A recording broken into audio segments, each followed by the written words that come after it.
Hey everybody, Kenny here. In this video, we're going to be discussing my Paladin build in the game Stranger of Sword City. Just to specify, in case the name gave anybody any pause, there is no class in Stranger of Sword City called Paladin. This is just the build name, combination of classes and skills that I consider to make what would be considered a Paladin in. So what is a Paladin and how do we build one in Stranger of Swords? The clear basis of this build is the Knight class. However, through my experience, I found that perhaps the Knight wasn't the best starting point. I guess definitely where you want to finish off at, but for my money, I'd say that starting your Paladin as a cleric makes more sense. The reason for this I had gone into more detail with in my class changing guide, but put simply, you lose out on a lot of MP if you don't start a character off in a casting class. So if at any point in their journey the character is going to have a casting class in their repertoire, then it's actually best to start them there, just so that no matter how much they level in anything else, they can still manage to build up a good amount of MP. They just lose out on too much if start them in a casting class late. However, this character here, as you can see, I took them up to level 30 as a paladin in their first class. As with all of my builds, that is kind of the minimum cap that I recommend. I mean, you can change at 28, but I recommend going up to at least 30 for your first class change. Even further if you have the patience to do it. Reason being, you want as many points as you can get. And with this character, they had a very bad stat spread, very much like my red mage build, but in the end they still came out pretty good. Also, as I mentioned in, I think it was also my class changing guide, you want to have as many classes as you want for the purposes of creating your build, but if having an extra class just doesn't fit what you're going for, then it's perfectly viable to just double dip in a class you've already spent some time in. So the fact that I went all the way to 30 as a knight to start with and then went back to knight at the end, there is no issue with that. I have all the abilities I need for this character, and they are without question irreplaceable in their role. So don't worry that you're missing out on a fifth path that they could have taken to gain some extra skills, because it's really not necessary for this build. The reason that you want to end off on knight is that there are just too many class specific abilities that are necessary for this build, and had you ended off on anything other than knight, then you would be occupying almost everything with knight skills, because you need your defense training, you need your iron guard, you need your secret defense. Although in this case, this character already had that particular skill from character creation, but that's because this isn't a character I created. This is a character that the game gave me at the beginning. I think they let me name him, but that it was just stock character from the game. And if it were up to me, had I been aware of that overlap, I would have given him something else. Maybe the fortunate talent, or pretty much anything other than invincible. There's way too much overlap with that. It's essentially losing out on having a talent to begin with. Anyway, and of course we want our heavy armor training, we want to be able to equip a shield, and we also want to be able to equip hammers. So that's just way too many skills to try to squeeze into a single build if you're starting as anything other, if you're ending as anything other than a knight. So from knight, I did the first class change into cleric, which let me start at level 15. As you can see, with cleric, it went all the way to level 26 to get the Holy Soul skill, which is a great benefit to a character like this. So along with not being susceptible to stuns or crits, this character has defense against all status. And then by equipping any of the learn holy skills, he's able to have a decent mana pool, which you can use for the purposes of either having him as a extra buffer or as an extra healer, or like it's just good to have that extra MP so that your actual casters have a battery to exchange mana with if they happen to get too low. Then after Cleric, change into a ninja. Starts us off as a level 13 ninja, which is everything we need, since the skills we want out of ninja are Cicada Shell for the chance of just not taking damage, Evade Training for extra survivability, and the Illusion Action skill. The Illusion Active, which in some cases can be even better than Iron Defense. The main difference being that with Iron Defense, you create very high likelihood that any physical attacks will be directed right at your Paladin. Whereas with Illusion, it's entirely possible that every attack that round will just be thrown at an illusory double, and you'll get off without a single point of damage taken. There are enemies that would just see through that and attack you directly, and if the only defense you have up is illusion, it can wreck your party. But in cases where it's not that serious, illusion is a very good skill to have. So not necessary for the just nice. After ninja, change jobs to ranger.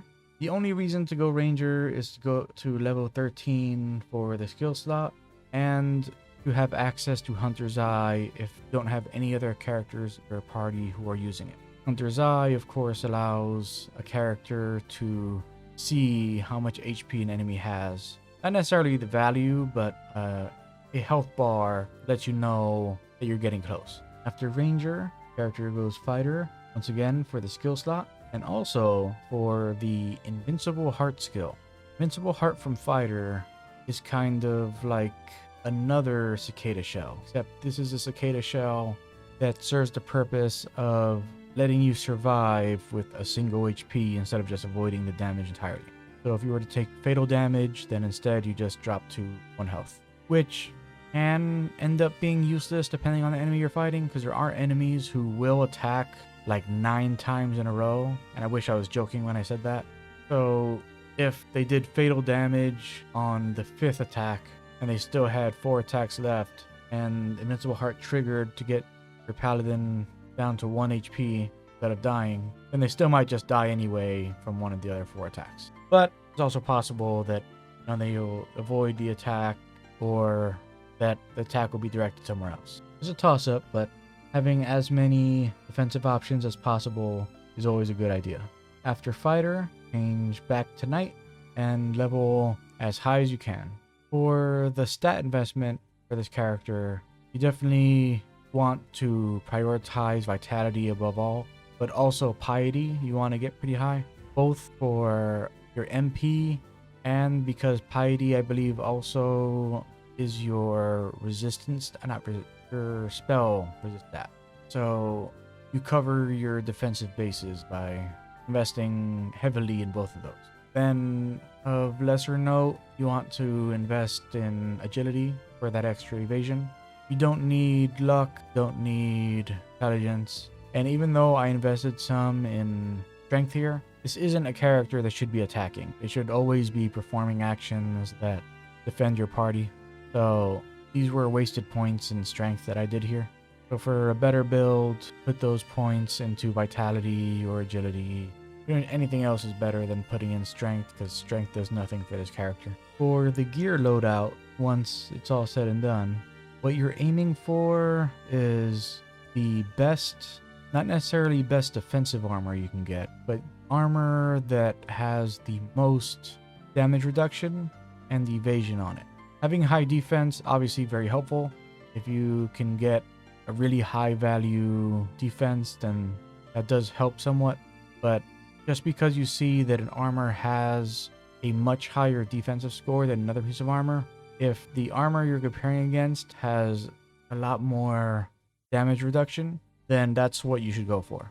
Same goes for your helmet, your underwear, and your accessory. You want damage reduction in as many places as you can get it. And if it happens to have resistance and spell defense on it, then even better. And also your highest evasion, highest defense shield that you can get.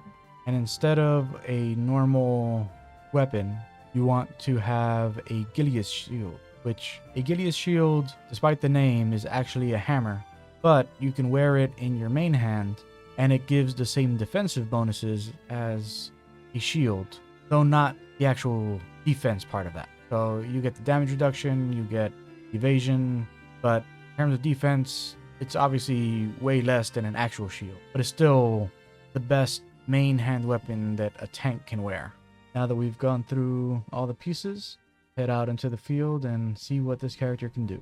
So first off, the most commonly used skill that you should be using is your iron defense to draw in those attacks from enemies. With all of your damage reduction and defense and all of the skills we included from ninja and cleric and fighter, this is a character that will almost always, if they take damage at all, will take a negligible amount compared to anything else. So an attack that would hit one of your other characters for 500 or more damage will probably do maybe 4 damage to your paladin. Like, it's just a huge difference in what it means to equip a character for damage and for defense.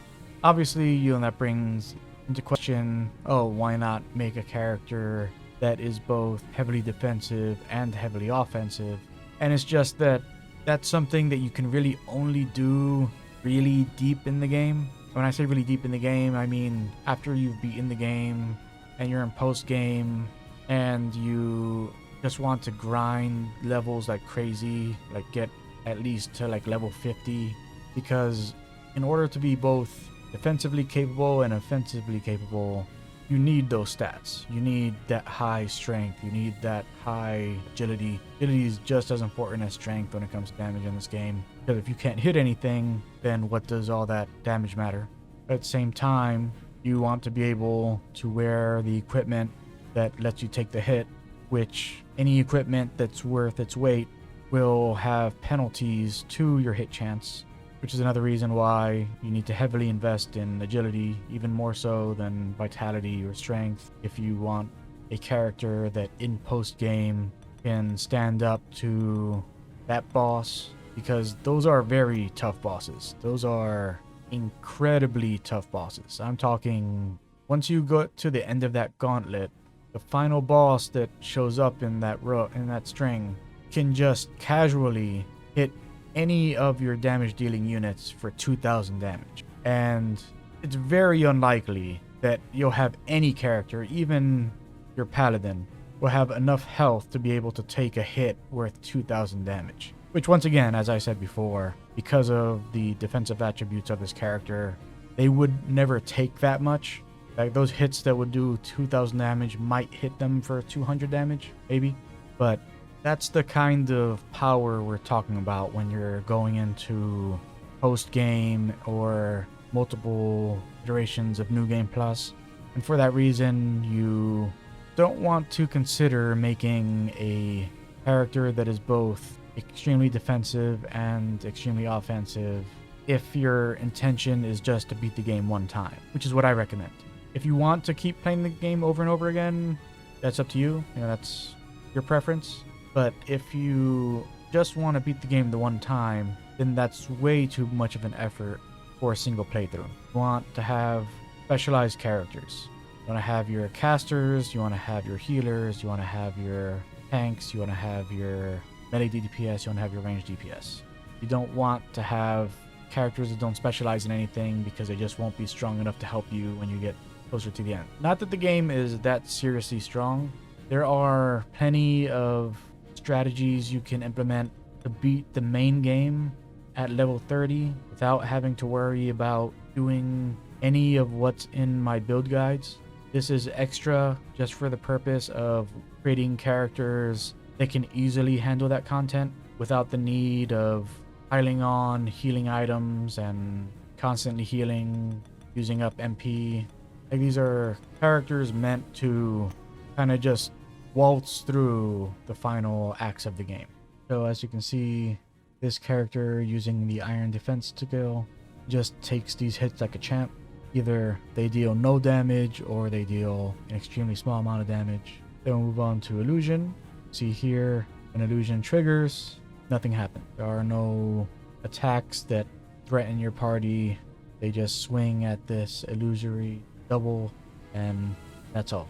And then you come to an aspect of this character that is a vital role in the cases of what I mentioned before, where you have multiple bosses in a row, and that's having this nice MP pool for the purpose of acting as a mana battery for your casters.